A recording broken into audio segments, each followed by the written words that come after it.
Putranya dipukuli hingga koma oleh 8 perundung sekolah. Orang tuanya memohon ampun seperti anjing. Karena para pelaku adalah orang-orang berpengaruh dan berkuasa. Bahkan pengacara, wartawan, dan polisi yang melambangkan keadilan. Hanyalah boneka yang dikendalikan oleh para konglomerat ini.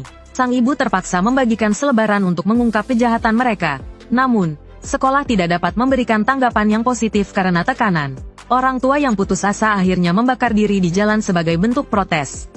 Hingga video kejadian tersebut tersebar di internet, dan menarik perhatian besar dari netizen di negara H. Presiden saat itu bergegas ke rumah sakit untuk menjenguk Seyong. Akhirnya, 8 tersangka berhasil ditangkap. Namun, karena undang-undang perlindungan anak di negara itu yang aneh, ke-8 remaja itu hanya dijatuhi hukuman 2 tahun penjara. Saat Seyong membuka matanya, ia berhalusinasi melihat 8 pelaku di hadapannya. Ini adalah reaksi trauma akibat kekerasan yang berkepanjangan.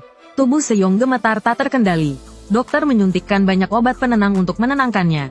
Ketika Seyong bangun lagi, ia menyadari bahwa yang merawatnya bukanlah orang tuanya, melainkan bibinya yang tinggal di luar negeri. Setelah mengetahui orang tuanya membakar diri untuk menuntut keadilan baginya, Seyong hancur dan menangis. Benih kebencian mulai tumbuh di hatinya. Setelah keluar dari rumah sakit, Seyong mulai merencanakan balas dendam. 24 jam ia mengurung diri di kamar. Hanya bibinya yang secara teratur memeriksa kesehatannya. Suatu hari, ia menemukan informasi tentang orang tua para pelaku di internet. Ternyata mereka semua adalah orang-orang penting di negara itu. Bahkan salah satunya adalah calon presiden berikutnya. Informasi ini membuat Seyong sesak napas. Ia berbaring di tempat tidur, merasa tak berdaya. Tiba-tiba, terdengar suara keras dari atap. Seyong bangkit dan berjalan keluar. Saat ia membuka pintu, ia terkejut dengan apa yang dilihatnya. Ada pedang raksasa yang tertancap dan terbakar di balkon. Namun, saat Seyong mendekat, api itu menghilang. Ia memutarinya dengan rasa penasaran. Tapi setelah lama mengamati, ia tak menemukan apapun. Lalu ia kembali ke kamar dan tidur. Namun, begitu ia menutup mata, pedang raksasa di luar tiba-tiba berdengung. Dalam mimpinya, Seyong berada di tengah medan perang. Aura kematian yang mengerikan membuatnya sesak napas. Ia melihat seorang pria dengan pedang raksasa berdiri di depan pasukan. Lalu, aura pembunuh yang lebih mengerikan muncul dari belakangnya. Seyong tak bisa membuka matanya karena kekuatan yang dahsyat. Entah berapa lama kemudian, suara itu berhenti. Ketika ia membuka matanya lagi, ia melihat tumpukan mayat di depannya. Ia menatap pedang raksasa yang menjulang tinggi dengan takjub. Aura mengerikan itu membangunkan Seyong dari mimpinya. Ia segera bangkit dan berjalan keluar. Ia melihat pedang itu terbakar lagi. Seyong segera membawa seember air. Keesokan harinya, pedang itu terbakar lebih hebat. Seyong langsung menggunakan selang air. Namun, setiap kali Seyong memadamkan api, pedang itu kembali menyala. Hingga suatu hari, ia membuat keputusan berani. Sebelum terbakar, ia menggenggam gagang pedang dengan erat. Retakan pada pedang mulai terbakar perlahan.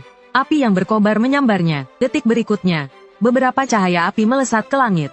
Seyong mendongak, terkejut dengan pemandangan itu. Sebuah bola raksasa muncul di langit dan menyerap cahaya api. Lalu, hal yang lebih mengerikan terjadi. Energi dari bola cahaya itu menembus kepala Seyong. Rasa terbakar yang hebat membuat Seyong menjerit kesakitan. Kemudian, ingatan pemilik pedang sebelumnya membanjiri pikirannya. Hingga tetes energi terakhir menghilang. Pedang raksasa itu akhirnya tercabut. Seyong yang kelelahan bergumam. Kekuatan, balas dendam. Pemuda yang lemah ini bahkan kesulitan berjalan. Namun setiap hari, dengan tekad yang kuat, dia memikul pedang raksasa itu. Dan melakukan 800 push-up. Dia berlari bola-balik di gedung 70 lantai selama 2 jam tanpa henti. Semuanya demi menjadi kuat dan membalaskan dendam kematian orang tuanya. Namun, Seyong saat ini terlalu lemah. Setiap kali latihan, seluruh tubuhnya terasa lemas. Untungnya, bibinya secara teratur memijatnya. Namun, Seyong yang polos merasa sangat malu. Dia melambaikan tangan dan menyuruh bibinya pergi. Kemudian, dia mengeluarkan pedang raksasa itu dari bawah tempat tidur. Namun, saat Seyong hendak menyentuh gagang pedang, tangannya terasa seperti tersengat listrik. Kemudian, terdengar suara seseorang di kepalanya. Siapa di sana? Menginginkan kekuatan bukanlah hal yang sulit. Anggap pedang itu sebagai bagian dari tubuhmu. Ayunkan pedang sesukamu. Hanya itu, ayunkan pedang, apa maksudnya? Seyong yang bingung segera mencari di internet. Di layar, benar-benar muncul banyak teknik latihan pedang. Dia penasaran dan mengklik judul yang berjudul, "Pencapaianku berlatih pedang dengan tangan kosong selama 4 bulan." Seyong menatap video di layar dengan linglung. Gerakan-gerakan latihan pedang terus muncul di benaknya. Tiba-tiba, Dia merasa seluruh tubuhnya dipenuhi kekuatan. Dia mengikatkan pedang raksasa itu erat-erat di punggungnya, dan berjalan menuju pintu dengan langkah tegas. Ini adalah pertama kalinya dia keluar rumah sakit. Namun, karena pedang itu terlalu besar, dia tersandung dan jatuh tersungkur. Namun, mengingat para bajingan itu hidup nyaman di luar sana, kemarahan di hatinya membara. Dia tahu bahwa hanya dengan menjadi kuat dia bisa membalaskan dendam orang tuanya. Entah berapa lama waktu berlalu, Seyong kini dapat berlari kencang sambil memikul pedang raksasa. Kecepatan ayunan pedangnya juga semakin lancar. Pertumbuhan ototnya bahkan membuat bibinya terkejut. Namun, dia tahu dalam kondisi saat ini, dia belum cukup kuat untuk melawan para makhluk mengerikan itu. Hingga suatu hari setahun kemudian, semua pejalan kaki mendongak dan menatap layar di gedung tinggi. Ternyata Presiden baru negara Ha sedang berpidato. Dan orang yang tampak rendah hati dan dermawan ini, adalah salah satu dari orang-orang yang membunuh orang tua Seyong. Dia menatap bajingan bermuka dua ini, dan berpikir, akhirnya aku menunggu saat ini. Dia dijuluki si gila pedang karena selalu mengayunkan pedangnya sepanjang tahun. Pedangnya selalu bersamanya, dan dia selalu bersama pedangnya. Saat lapar, dia makan mie instan. Saat mengantuk, dia tidur dengan pedang raksasanya. Akhirnya, setelah berlatih keras selama 2,5 tahun, ilmu pedangnya mencapai puncaknya.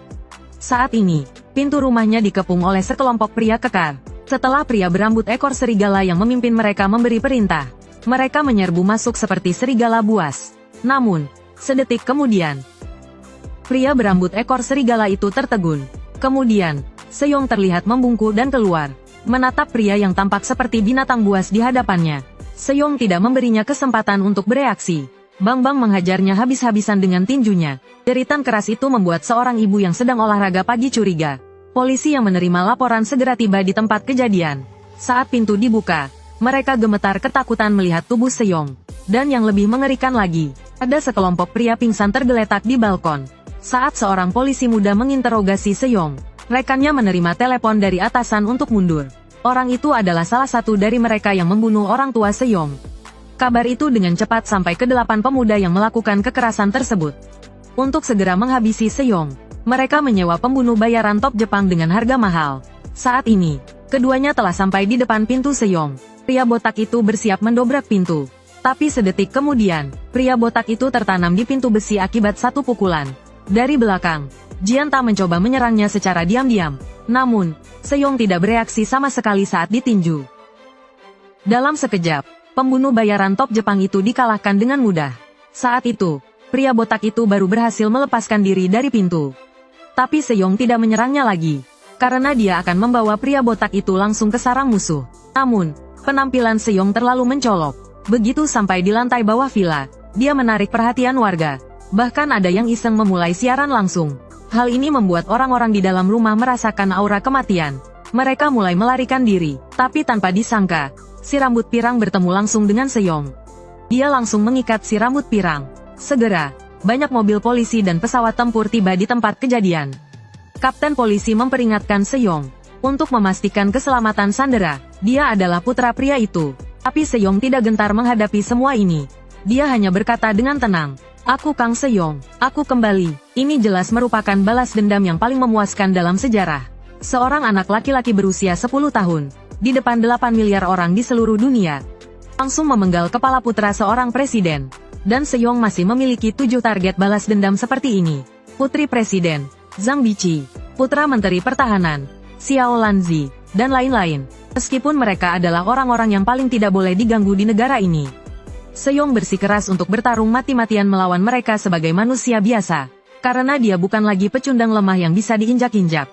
Bahkan senapan sniper terkuat di dunia, bisa dengan mudah ditangkis dengan gagang pedangnya. Dengan sekali tebasan, dia bisa membelah mobil polisi anti huru-hara menjadi 2. Dan Seyong, yang berada di pusat ledakan, keluar tanpa cedera sedikit pun sambil menerjang api. Saat ini, Presiden yang menyaksikan di layar benar-benar hancur. Dia memerintahkan Menteri Pertahanan untuk meningkatkan daya tembak dan langsung memusnahkannya. Kapten polisi memberi perintah. Ratusan pasukan khusus memberondong Seyong. Tapi aksi selanjutnya benar-benar gila. Seyong langsung menerjang tembakan dan berlari ke depan. Kemudian dia mengayunkan pedang besarnya dengan sekuat tenaga. Hanya dengan sekali tebasan, dia mengalahkan satu pasukan khusus. Namun, Seyong tidak sedikit pun lengah. Dia langsung menuju rumah sakit tempat Biqi dan yang lainnya bersembunyi. Rumah sakit itu sekarang telah diambil alih sepenuhnya oleh pengawal presiden. Mereka sedang membawa Bici dan yang lainnya untuk dipindahkan. Tapi saat itu, mantap, sobat, ini benar-benar mantap. Brengsek, lihat bagaimana kalian lari. Melihat Seyong, mereka hampir saja mengompol ketakutan. Kalian sudah terkepung, berani-beraninya kalian mengeluarkan pistol. Sialan. Sementara itu, si Jalang digendong masuk lift untuk kabur. Tepat saat pintu lift menutup, sebuah bayangan hitam tiba-tiba melintas. Astaga, Seyong langsung naik ke atas lift. Dia menusuk atap lift dengan pisaunya, lalu menusuknya beberapa kali lagi. Saat lift berhenti, semua orang berhamburan keluar seperti anjing. Tapi pria berwajah kotak yang menggendong si Jalang tidak seberuntung itu. Bahunya ditusuk oleh Seyong. Anjing setia itu melempar si Jalang sebelum mati. Ledakan keras terdengar saat lift jatuh. Semua orang mengira Seyong sudah mati di dalam. Tapi sedetik kemudian, Seyong, dewa pembunuh, melangkah keluar. Adegan kilas balik, bocah laki-laki yang sakit-sakitan keluar rumah untuk pertama kalinya. Dan menendang mobil Mercedes-Benz yang melaju kencang. Tak disangka, ia berhasil menendang mobil anti huru-hara militer. Barusan, Seyong akhirnya berhasil mengejar si Jalang yang melarikan diri. Namun, tiba-tiba dihentikan oleh sebuah mobil jeep hijau militer. Seorang pria berpakaian hitam keluar dari mobil. Si Jalang dan yang lainnya berhasil masuk mobil di bawah perlindungan pria itu. Sekali lagi, mereka berhasil kabur dari Seyong. Seyong yang marah mengambil pedang besarnya dan bersiap untuk mengejar. Tiba-tiba, pria berpakaian hitam itu menembak dari belakang. Bocah, kau sekarang milikku. Dia mengalahkannya dengan satu pukulan. Pada saat ini, Bici dan lainnya sudah dalam perjalanan menuju rumah aman. Namun, si Ying yang mengamuk entah sejak kapan telah menyusul mereka. Tiba-tiba, dia melompat dari belakang. Pukulannya langsung menghancurkan mobil kecil itu menjadi dua. Saat itu, pengawal di depan mengeluarkan pelontar granat, dan langsung menembakkan ke arah si Ying. Ledakan dahsyat bergema di langit. Seharusnya kita sudah membunuhnya. Namun saat itu juga, si Ying tiba-tiba turun dari langit. Langsung menebas kap mobil dengan satu tebasan. Kalian semua berani-beraninya menggangguku. Dengan cepat dia menebas lagi. Wanita di kursi depan berteriak untuk segera mengerem. Si Ying terpental lebih dari 80 meter oleh gaya reaksi kuat. Beruntung dia berhasil berhenti dengan pedang besar di tangannya. Namun sebelum si Ying sempat menyesuaikan diri, satu lagi tembakan meriam datang dari belakang. Si Ying yang bereaksi cepat langsung melompat, menggenggam kuat balok horizontal di atas jembatan. Namun, serangan yang lebih kuat datang langsung ke arahnya. Si Ying yang marah tak bisa menahan lagi. Kenapa harus begitu menyiksa anak 10 tahun?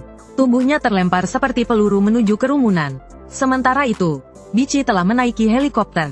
Melihat hal ini, si Ying ingin melemparkan pedang besar ke arahnya.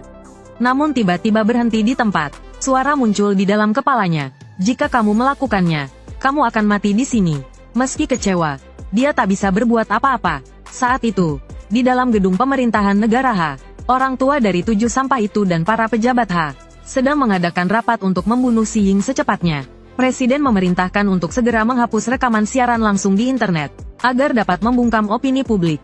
Sementara itu, si Ying berlutut di depan makam orang tuanya, menceritakan semua yang telah dilakukannya, dan berjanji akan menuntut balas darah mereka. Namun saat itu juga, banyak mobil polisi tiba diam-diam, langsung mengepung pintu keluar makam. Komandan kembali meminta si Ying untuk menyerah. Tapi saat ini, hanya satu hal yang ada di pikiran si Ying, yaitu membuat semua bajingan itu mati.